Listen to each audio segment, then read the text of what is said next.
Right, welcome ladies and gents. Bit of an update on Superman. James Gunn describes the tone of the movie, how it's going to sort of, set the stage for DC.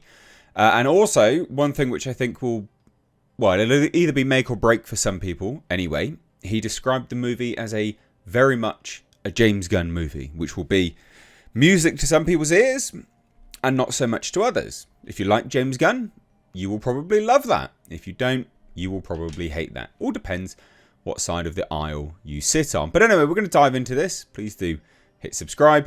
This is an exclusive on Entertainment Weekly. There's been so much movie news lately, mainly because of CinemaCon. So I'm a little bit late on this, 2 days. And also, in fairness, I didn't know what was an April Fool or not. This is the problem with so many media outlets, actual media outlets, partaking in nonsense April Fools. So I do apologise. I'm a little bit late, but we're here now. We're doing it. So let's take a look. So Superman stars James Gunn preview their grounded take plus robots, monster babies, and giant kaiju.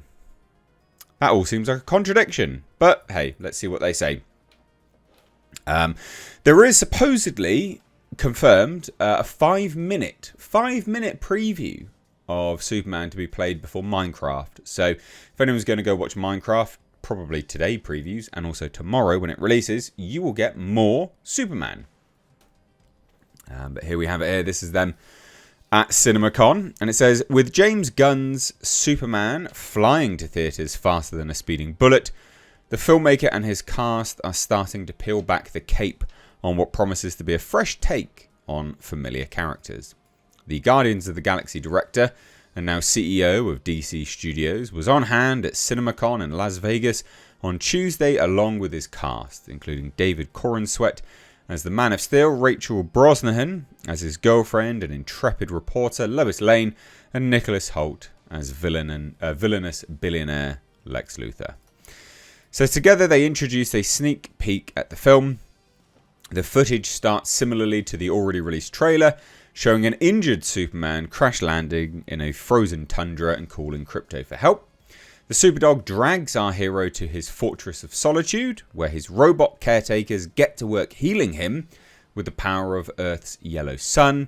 And from there, we see a montage of Superman saving citizens, battling a kaiju, there's going to be more information on that, and flying around with Lois. So the clip ends with Krypto crying as Superman walks away from him, disappointed in the pup for tearing up his compound. Interesting.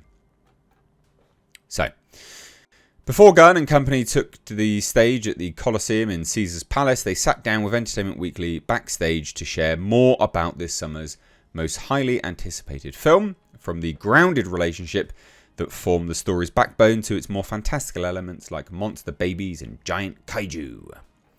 So James Gunn said this: I would say it's an original story, but the tone and the look of the film in many ways is inspired by Grant Morrison and Frank Quitely's All-Star Superman.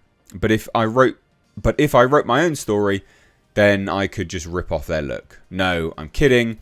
They're really great guys and they're incredibly talented artists. And I read that comic book and it really has this feeling of the big old school science fiction Silver Age comics. We have robots and monster babies and giant kaiju and all of that stuff.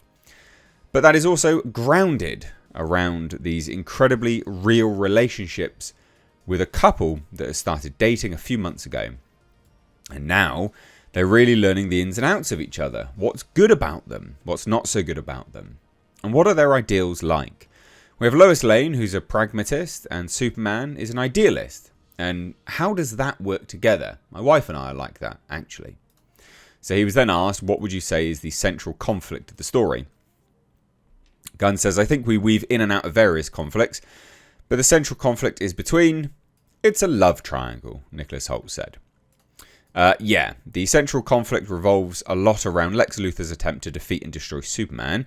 I think Lex Luthor thinks of Superman in the way that an artist thinks of AI. Here's this guy who's this incredibly genius scientist who's worked his whole life to become one of the richest, most powerful men in the world, and he does it all to be lauded. I mean, he wants to be the greatest, and suddenly this jerk comes in wearing a cape with a lantern jaw and cocky grin, and he just takes all the oxygen out of the room of Earth, and it creates a burning hatred in this guy. Interesting. That's very much like basic Lex Luthor, I guess.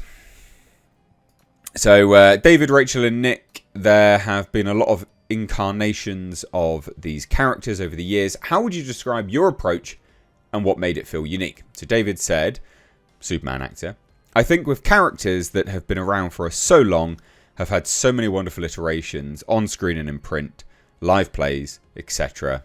Wasn't there a Superman musical? There was a Superman on stage. We watched it. So yeah, there are very simple characters in the way that they can exist in the public consciousness. Everybody knows who they are and the basic things about them, but over the decades, so much of these characters have been excavated by different contributors, different writers, different artists, different actors. So to take that on, to have an opportunity to maybe illuminate something new about the character or bring it to a new audience is always a really exciting opportunity. For me, rather than think about anything old or new, I just found that the thing that I was drawn to most of Superman was the tension between his love of humanity and the role that he can play for them, and the loneliness that he feels in the fact that he can never quite be one of them. And that plays out in so many different ways, not least of which is his love of being Clark Kent and getting to play as one of them, at least for short periods of time. That's a really interesting take, actually. I really like that take. Yeah, I like that. Almost an actor, basically. Brosnan says, we were lucky that James laid such a clear roadmap for us. James has spent more time with these characters than any of us had probably going in. So there's so much of all of them and all the different lives they have lived through these different iterations on the page. And like theatre in a way, it was our job to do our homework and find our own ways into these characters that hopefully you don't feel the seams of when you see them on screen. But that's what makes them so uniquely their own. That was Rachel, who plays Lois Lane. Nicholas Holt says, yeah, I think you guys summed it up, what they said. Brilliant, Nick. Brilliant, mate. Brilliant. Legend. He is a legend, to be fair. So, interestingly, he was then asked, James Gunn was asked, as a filmmaker, how did you make these characters your own? So he said, I think I bring questions to the material. It's the same thing that I asked at the beginning of my journey with Guardians of the Galaxy. I said, okay, there's a talking raccoon. That sounds a bit silly. What if it was real? How would it be real? And what would it be like? And I realised at the beginning, before I ever even took on the writing the screenplay for Guardians, that meant that character was the saddest of characters who's ever existed in the history of the universe. And the story was the journey of him learning to be connected to the rest of the universe, becoming a part of things as opposed to separate from things. It's the same question here. What I tried to bring to it is something beautiful that is about the goodness of human beings, about kindness in people, because that's what Superman represents to me. He almost represents something old-fashioned, and yet I think that's exactly what we need right now. Kindness, goodness, the innate moral values that we grew up with, that somehow the internet has drowned out and deemed weak. That's who he is. That's what his strength is. So that interested me. That's a lovely way of putting it. Whether that plays out in the movie, we'll see. And then bringing a complexity to the relationship between Superman and Lois. And also between Lois and Lex. We have a great 10-minute scene of Lois and Clark going over their relationship. The way they look at the world, their ideals, their ethics, and how that makes them who they are. Nick, can you say anything about what particular business Lex is in and what Luthor Corp is in the film? Tech defense. Yeah, I can't say exactly more than that, probably, right? And then Gunn says, I think Lex has invented one of the best forms of battery in the entire world that almost everything runs on. And we don't ever talk about this in the movie, but I think that's where he's made the majority of his money. Holt then says, you described him in one moment as a sorcerer. The level of science, and I like that in terms of just understanding the level of genius he's working with, and also the science that's at play in this story, and how that evolves, and also the recklessness that he plays with. That's very science fiction-y. And I think that also plays into the lengths that he's willing to go to, and the risks he's willing to take for his goal. And then ethically, the question that people start to question, I suppose, even though he presents himself with something very different and controls the narrative in that as well. Interesting. So this is where we start to talk about the tone and things like that. There's a lot in here, actually, that's quite fascinating. So James Gunn is then asked, Superman is the first movie to be released as part of a larger DC universe you're establishing. How is this movie setting the tone for what's to come? So here's where I think you'll be loving it or hating it. So Gunn says, I think it's only setting the tone so far as that this is 100% a James Gunn movie. And what I want with the future films is for them to be the same. Not James Gunn movies, but when I talked to Craig Gillespie, who's doing Supergirl, I said, I don't want all these movies to be the same. What I love about DC Comics is that you can read a story like The Dark Knight, which is tonally very different because of its artist and writer than Superman for All Seasons, then All-Star Superman, then Batman The Long Halloween. There are all these beautiful stories within the same world, but completely different, and that's what I think is exciting. So basically, yeah, this is, you either love James Gunn or you don't, and if you do, you'll like this, and if you don't, you probably won't. I think that I learned from my time at Marvel, when Guardians of the Galaxy came out, people were like, well, how is this raccoon going to interact with this God of Thunder, who's been set up in a totally different type of movie? And that was the thing that people liked the most about Infinity Wars. So it's about really letting the artist create these unique visions that allow us to get to know these characters in different ways.